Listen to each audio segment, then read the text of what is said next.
No vídeo anterior, nós vimos os materiais de engenharia e suas propriedades. Quais são os materiais de engenharia para a gente recordar?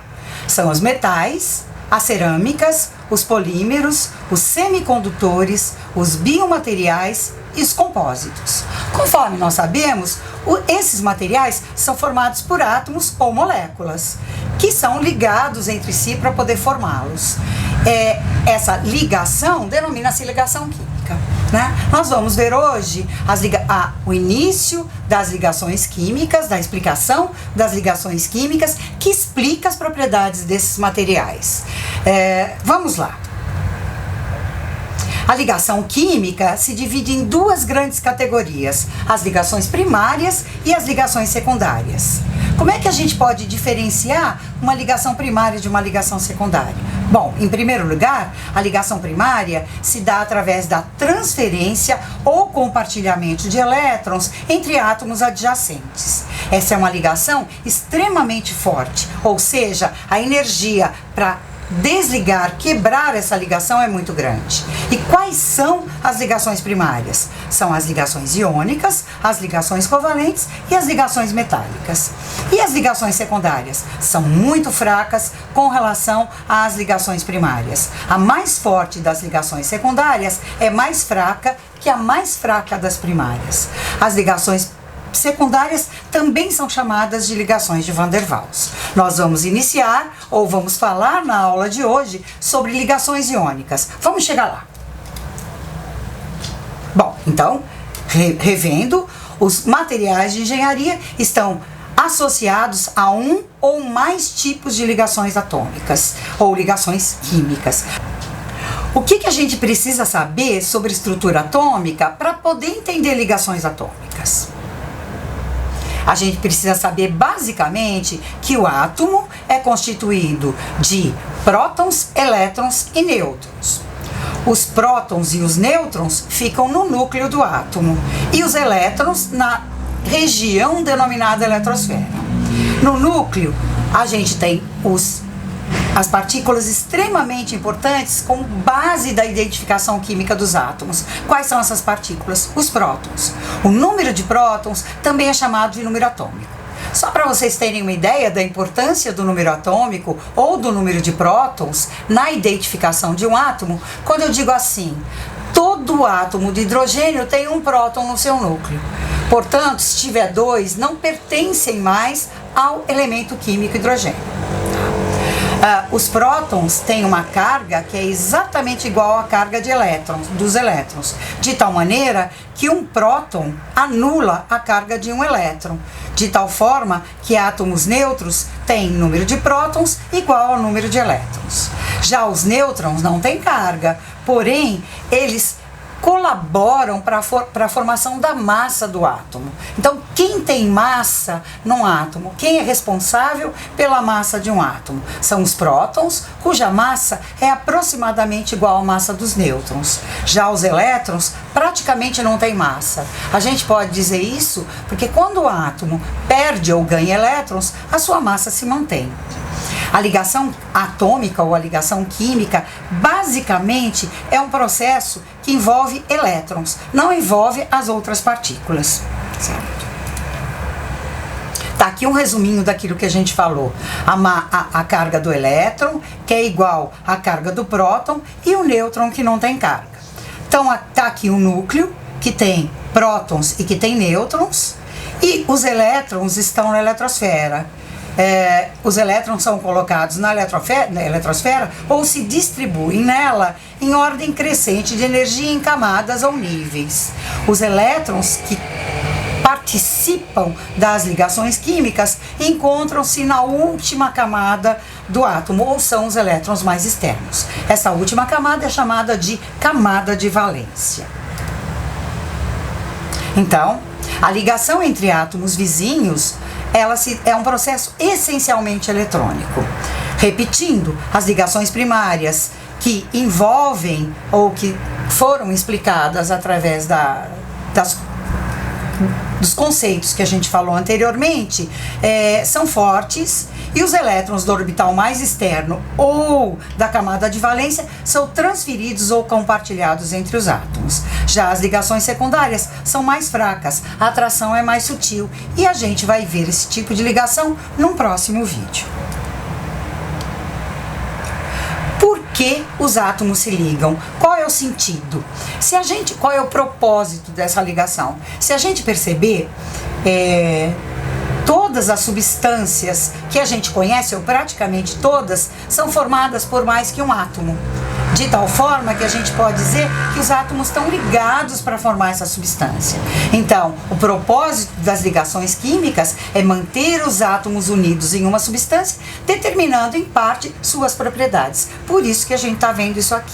Como parênteses, eu gostaria de dizer que a gente não vai ver esta parte, ou neste vídeo e nos vídeos subsequentes, ligações químicas de uma maneira profunda ou aprofundada. Pelo contrário, a gente vai ver de uma maneira simplificada, porque o objetivo é a gente explicar as propriedades dos materiais de engenharia. Bom, então a gente pode dizer que a ligação química é a intensa força atrativa que existe entre os átomos que formam uma substância. A primeira das ligações que a gente vai conversar a respeito é a ligação iônica, né? Para a gente poder explicar a ligação iônica, de que maneira ela acontece, a gente pode separar dentre as substâncias os sais, que são formados pelas ligações iônicas, e falar um pouco das propriedades deles, que explicam por que essas substâncias são formadas por íons. Um exemplo, ou o exemplo mais clássico de uma substância iônica, é o NaCl, que todo mundo conhece, que é o sal de cozinha. O sal de cozinha se funde a 801 graus Celsius. Esta é uma propriedade de todas as substâncias iônicas. Então, os sais e as substâncias iônicas são substâncias cristalinas que têm altos pontos de fusão e ebulição. Quando uma substância iônica ou um sal, conforme a gente está se referindo aqui, se funde, ele conduz corrente elétrica. Porém, um sal na forma sólida não conduz, né? Outra maneira deste sal conduzir corrente elétrica é quando ele se dissolve em água e, portanto, forma uma solução eletrolítica. O que é uma solução eletrolítica? É uma solução que conduz corrente elétrica. Bom, há duas formas da gente ter condução de corrente elétrica, ou através de elétrons em movimento, ou através de íons em movimento. Mas elétrons em movimento se movimentam quando a substância é sólida, e aqui a gente tem condução de corrente elétrica numa substância fundida ou dissolvida em água, portanto em líquidos. Dessa maneira a gente conclui que aqui não são elétrons em movimento, mas íons em movimento.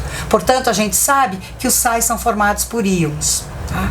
Então, a gente pode concluir que há íons formando esses sólidos. Portanto, nos sólidos, a gente tem uma grande atração entre íons de cargas opostas. Para poder entender de uma forma mais completa ligação química, a gente precisa de um conceito que a gente ainda não viu, que é o conceito de eletronegatividade. Eletronegatividade seria uma tendência ou uma capacidade natural que um átomo tem de atrair elétrons. Eu vou associar eletronegatividade com o tamanho do átomo ou o raio atômico. Para isso, eu vou recorrer a um esqueminha aqui. Imagine que você tenha um átomo pequeno, ou seja, de pequeno raio. Imagine que você tenha um átomo grande, ou seja, um átomo com grande raio. Imagine que você tenha um elétron aqui. Eu acho que a gente sabe que quem atrai os elétrons é o núcleo. Há uma força de atração entre o núcleo e a eletrosfera. Portanto, quanto mais distante o elétron estiver do núcleo, menos atraído ele será. Então eu acho que dá também para a gente concluir que átomos pequenos têm uma maior atração por elétrons do que átomos maiores. Então, como conclusão, átomos com pequeno raio têm grande eletronegatividade e vice-versa. Voltando aqui, portanto, para a nossa tela. Eu tenho aqui um esquema da tendência de aumento da eletronegatividade. E aqui a tendência de aumento do raio atômico. Podemos perceber que os átomos de maior raio encontram-se para cá na tabela periódica. Isso quer dizer que os metais são os átomos de maior raio. Para cá nós temos os átomos de menor raio. Portanto, nós podemos concluir que para cá estão os átomos de menor raio. Menor raio, maior eletronegatividade.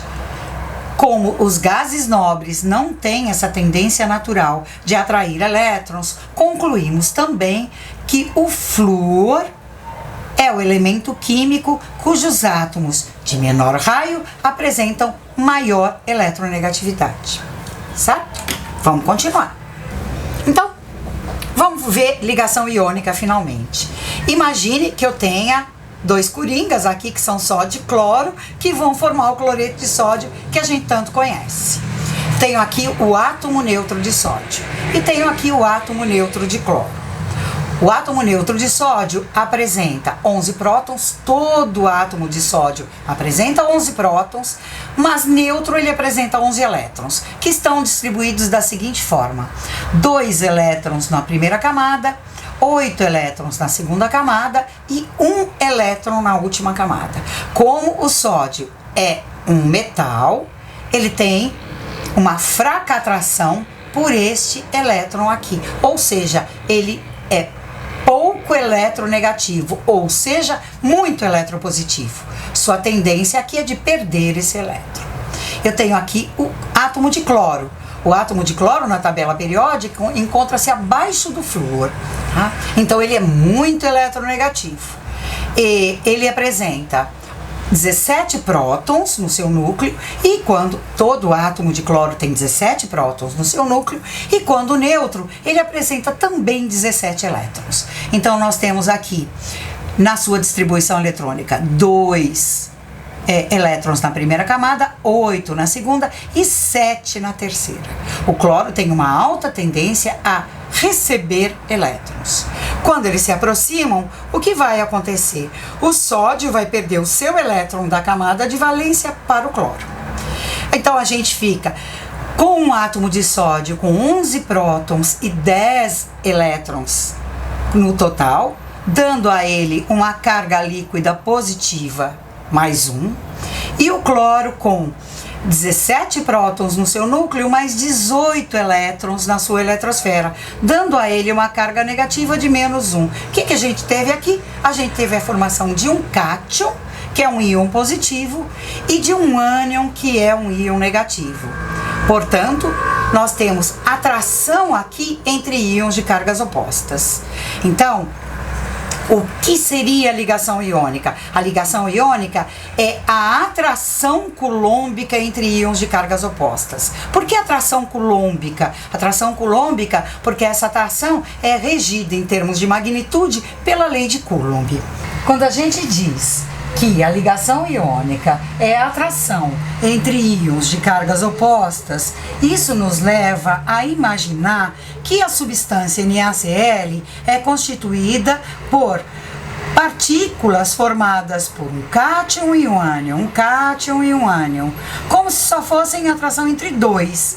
Mas a ligação iônica é mais que isso. A ligação iônica, ela não é atração apenas entre um cátion e um ânion. Um cátion, por exemplo, no NaCl, o cátion Na+, é capaz de atrair mais ânions Cl-. Quantos ânions Cl- serão atraídos pelo cátion Na+? 6, em todas as direções. E a gente diz nessa medida que a ligação iônica é não direcional. Por que não direcional? Porque a atração, por exemplo, que o Na+ sente pelos 6 Cl- é igual em termos de magnitude. Né? Não há diferença na força de atração dependendo da direção. Por isso, o não direcional. O Cl-, por sua vez, também é capaz de atrair mais que um cátion Na+. Em que número? Igual a 6 também. Mas em todos os compostos iônicos, a atração será igual a 6 de cátions por ânions de cargas diferentes? Não, não é verdade. Isso vai depender do raio ou da diferença de raio existente entre o cátion e o ânion. Mas isso é um assunto que a gente vai ver daqui a pouco. Portanto, o que a gente tem é um aglomerado de íons formando o chamado retículo cristalino. Vamos ver de que maneira isso acontece através de um vídeo.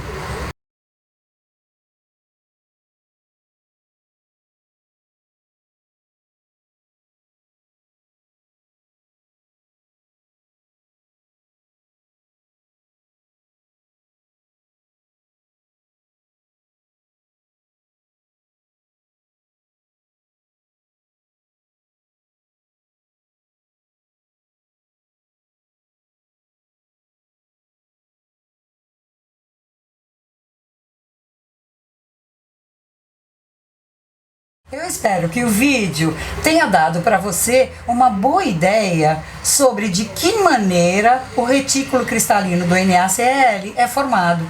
Então a gente chega à conclusão que NaCl é uma substância cristalina, assim como todas as substâncias iônicas, né? Então a menor unidade que se repete para formar a rede cristalina chama-se célula unitária.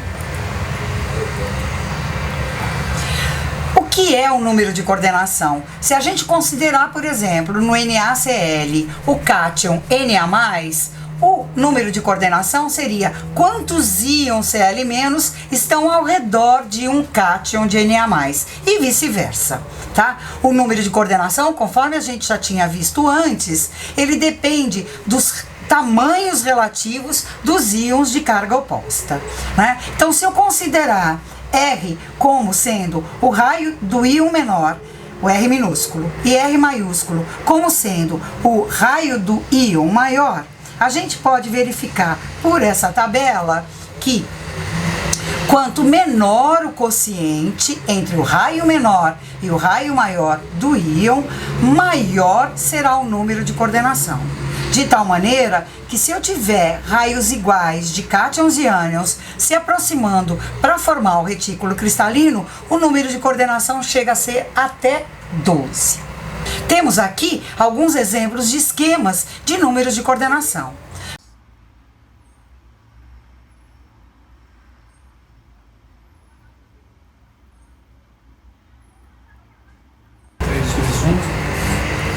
Quais são as propriedades gerais das substâncias iônicas? E tem uma coisa muito legal, essas propriedades, elas não têm exceção. Todas as substâncias iônicas têm essas propriedades. Elas têm altos pontos de fusão e de ebulição. São sólidas à temperatura ambiente. Conduzem corrente elétrica quando dissolvidas em água. Conduzem quando fundidas, mas não no estado sólido. São cristais duros e quebradiços e todas elas são substâncias polares. O que é uma substância polar? Substância polar são substâncias constituídas ou formadas por dipólos elétricos. Dipólos elétricos significam um polo positivo e um polo negativo. Quem faz esse papel nas substâncias iônicas? Os cátions e os ânions.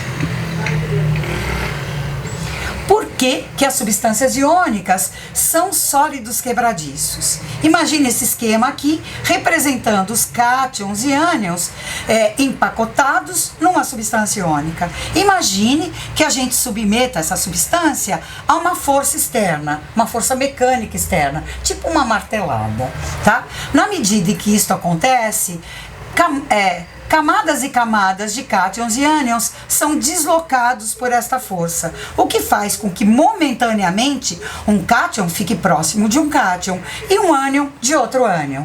São ânions e cátions, portanto, mesma carga, se aproximando. A repulsão é tão grande que há a quebra da substância, ou a quebra dos cristais que formam a substância. Pontos de fusão e de ebulição de alguns sólidos iônicos, como exemplo, né? Temos aqui cloreto de sódio, temperatura de fusão 801 graus Celsius. Sulfato de bário, BaSO4, 1350 graus Celsius de temperatura de fusão. Veja que é alta, né? Óxido de alumínio, outra substância iônica, temperatura de fusão 2054 graus Celsius. Aí você pode estar se perguntando, como é que eu identifico uma substância iônica? Como é que eu olho para uma fórmula e sei que a substância é iônica? Bom, há exceções, mas a regra geral que vai te ajudar muito é a seguinte. Você olha para a fórmula, tá? Todas as substâncias iônicas são compostas, ou seja, são constituídas por átomos de mais que um elemento químico.